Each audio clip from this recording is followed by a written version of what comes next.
the feeding to the digester has to be constant. So there should be a constant source of once you start a CBG project.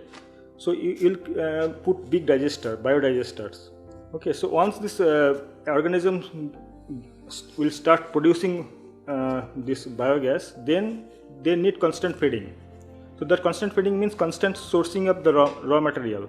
So until and unless you first work out, ensure continuous and supply of this raw material, organic waste, and their required pre-processing. So until and unless you ensure that, then otherwise it will be problematic. You see, understand? So first, so this is basically logistical issue. But when we have like so much waste, why is this like issue coming in?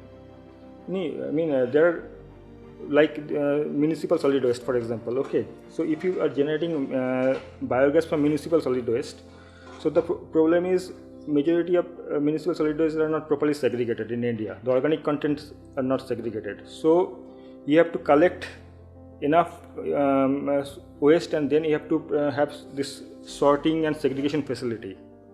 Okay, so then you put it into digester. So likewise, there are challenge for different feedstock. There are different challenges, but it's not that they are not surmountable. Of course, it's possible, and towards that already many companies are now upcoming in India. So who are coming in a big way for producing CBG.